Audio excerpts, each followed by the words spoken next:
Donc on a vu dans cette première partie, Stéphanie, que la sexualité de l'héroïne était juste destinée au plaisir et non pas du tout à la procréation. Exact. Donc est-ce que ça met en avant la sexualité féminine d'une façon libérée ou pas?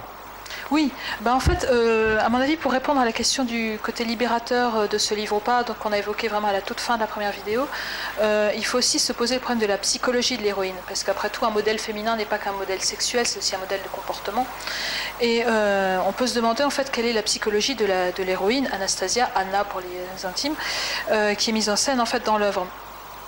Et on peut se demander si, on a montré dans la première vidéo que c'était contre certains clichés misogynes qu'on pouvait inscrire le livre, néanmoins ce livre refuse-t-il tout cliché sexiste?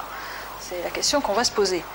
Donc pour commencer par la psychologie d'Anastasia Steele, pour ceux qui ont lu le livre et qui ne l'ont pas aimé, ça va les faire ricaner, parce que la psychologie des personnages dans le livre est réduite à très peu de choses, et c'est surtout des clichés, et c'est même exclusivement des clichés.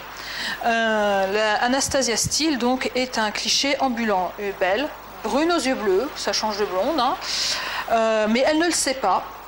Évidemment, elle est très belle et tous les hommes autour d'elle lui tournent autour, mais elle ne se rend pas compte. Il y a José, son meilleur ami photographe, il y a le frère de son patron à la boutique pas de quincaillerie, tu vois, mais d'outils, là, qui lui tourne aussi autour. Elle est intelligente, elle est capable de faire des études, tout ça, et elle est brillante, mais pas aussi directe que sa colocataire Kate, qui elle serait sans doute castratrice. Elle est peu sûre d'elle, elle est plutôt effarouchée, elle est pucelle et elle est pauvre. Alors ça rappelle les meilleures heures du roman Harlequin.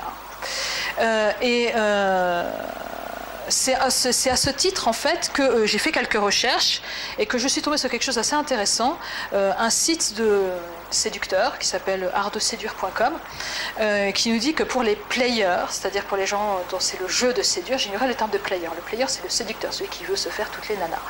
Et donc le player, celui qui en fait un jeu, un game, que pense-t-il de nuance degré? Est-ce que ça peut l'aider dans son entreprise de séduction de toutes les femmes ou pas? L'article est écrit par une femme, mais à l'usage de ses players. Et en fait, elle dit que c'est le portrait le moins réaliste du monde. Pourquoi? L'auteur, James, n'a rien à vous apprendre au sujet de la jeune femme moderne. Je veux dire, rien au sujet de son rapport au sexe et à l'amour, mais même et surtout rien du tout sur la vie d'une étudiante en général. Autrement dit, rien de rien, quoi. Anastasia a 22 ans, n'a jamais embrassé un homme, ça c'est pas tout à fait vrai. À un moment donné, elle a dit qu'elle embrassait quelqu'un, mais par contre, elle n'a jamais été plus loin. N'a pas d'ordinateur et encore moins d'adresse mail. Le jour où vous trouverez ce genre de spécimen, n'hésitez pas à me faire signe. Et elle continue en disant qu'elle tombe amoureuse de Grey en une semaine, ce qui n'est pas normal, que c'est une psychopathe et que donc si eux tombent sur un spécimen comme ça, il faudrait plutôt fuir. Mais ce que je retiens surtout, c'est que les séducteurs considèrent, eux qui sont des spécialistes, que ça ne leur apprend strictement rien sur les femmes. Donc, en effet, du côté psychologique, c'est plutôt un cliché ambulant, cette jeune femme, qui est censée nous faire promouvoir un sexe libre. En tout cas, elle ne promet pas l'image d'une femme réelle. Et en plus, elle craque. Alors je prends volontairement le verbe craquer parce que c'est celui qui est utilisé par la traductrice, qui rend sans doute le verbe anglais, je ne le connais pas, je n'ai pas lu en anglais, qui dit en fait quand Grey tombe en amour pour elle, qui est un vocabulaire quand même plus intéressant, elle dit, sa colocataire dit « Ah, il craque pour toi ». Et c'est leur vocabulaire, à elle comme aux autres, je veux dire, tout le monde dit « craquer ». Ça fait juste 15 ans d'âge mental, quoi. Donc, elle craque pour un homme qui est à la fois beau, puissant, jeune, riche et charismatique. Un peu maniaque du contrôle, un peu il veut qu'elle bouffe tout le temps, mais sorti de là, je veux dire, il est juste... c'est Ken, quoi. C'est Ken et Barbie, en fait. Donc... évidemment, cette somme absolument ahurissante et exclusive de clichés fait qu'en fait ça rappelle plutôt la collection Harlequin que Sade, dont je parlais précédemment, qui est plutôt en effet un auteur libertin. Donc ce n'est pas tellement un livre, à mon avis, libertin, vu que ça véhicule trop de clichés. Je veux dire, le véritable libertinage est avant tout le libertinage de l'esprit. On y viendra dans la troisième vidéo. Là, on n'a pas de libertinage de l'esprit. On a un sexe connoté SM qui est servi toutes les 200 pages. Et on n'a pas de libertinage philosophique. On n'a pas de liberté de penser. C'est un cliché, c'est un truc purement commercial. Et du coup, je dois avouer que quand on promeut ça comme une sexualité libérée ou comme libérateur pour les femmes, je trouve que, tu m'excuseras du vocabulaire, ça fait un peu pétasse.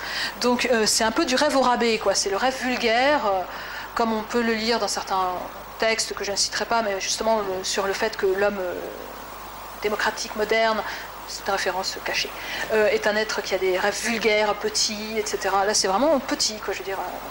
Vouloir se trouver un mec riche, en effet, c'est digne de ce que dit Schopenhauer, hein, qui dit, en fait, les jeunes femmes sont belles quelques années de leur vie, et le temps de se choper un mec riche pour vivre à ses crochets. Donc, Schopenhauer ne serait pas, dirait, regardez, c'est QFD. Donc, deuxième problème, à mon avis, qui est soulevé par ce livre en termes de libération, c'est celui de la domination.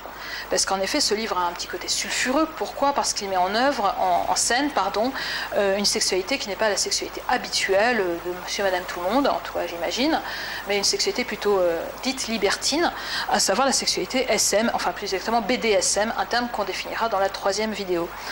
Et en fait, cette domination, c'est d'emblée la tonalité de la relation entre Grey et Anastasia. Une seule fois, quand il va la déflorer, il va lui faire ce qu'il appelle le sexe vanille, c'est-à-dire en fait un sexe plutôt gentil. Mais en général, il veut plutôt la dominer. Il y a des dizaines de pages consacrées à la rédaction et à la discussion de leur contrat de domination, ce qui, excuse-moi, mais n'est absolument pas croustillant.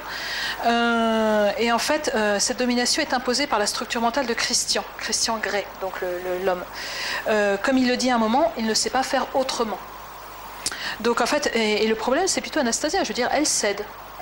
Nulle part il n'est dit qu'elle y prend plaisir. Elle cède, elle espère en fait le changer. C'est-à-dire qu'elle cède véritablement, sur la forme et sur le fond. C'est-à-dire qu'elle accepte de faire des choses qui ne lui plaisent pas. Et d'ailleurs, quand il lui donne une grosse fessée à la fin du livre, elle le plaque.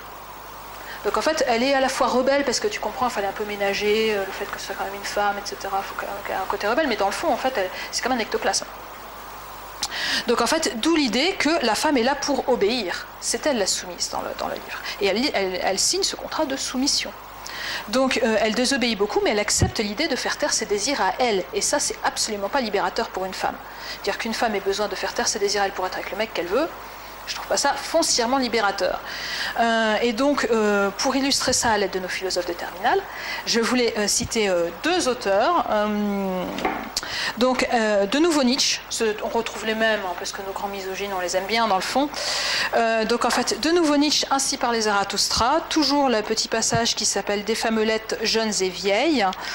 Et c'est un dialogue, ce passage entre Zarathustra et une vieille femme. Zarathustra lui explique sa conception des femmes. La vieille femme termine et conclut le passage en disant qu'elle va lui dire une petite vérité. Et cette petite vérité, c'est « Tu vas chez les femmes, n'oublie pas la cravache ». Donc en fait, les femmes sont là pour être dominées, en fait. Ce qui n'était pas le cas de Nietzsche dans la vie. Hein. Mais les femmes sont là pour être dominées. Donc en fait, très nettement, il y a une espèce de fantasme du philosophe de dominer la femme, qui est aussi patent en tout cas qui est écrit chez Schopenhauer, vu que, je cite, toujours laissé sur les femmes, mais vraiment à la toute fin, il est évident que la femme est par nature est destinée à obéir, et la preuve en est que celle qui est placée dans cet état d'indépendance absolue, il a condamné la notion européenne de dame, en fait. Contraire à sa nature, la femme n'est pas faite pour être une dame, s'attache aussitôt à n'importe quel homme par qui elle se laisse diriger et dominer parce qu'elle a besoin d'un maître. Une femme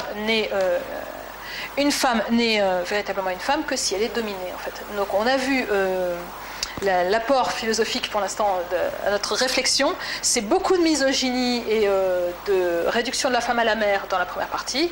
Cette partie-ci, on voit en fait que la femme est faite pour être dominée, qu'elle doit obéir sous le fouet. Et tout ça ne donne pas... bon, évidemment, c'est un côté facétieux. Hein, je veux dire, on espère mettre cette vidéo en ligne le 1er avril. Mais néanmoins, tout ce qui est dit dans ces vidéos, c'est des vrais morceaux de philosophie.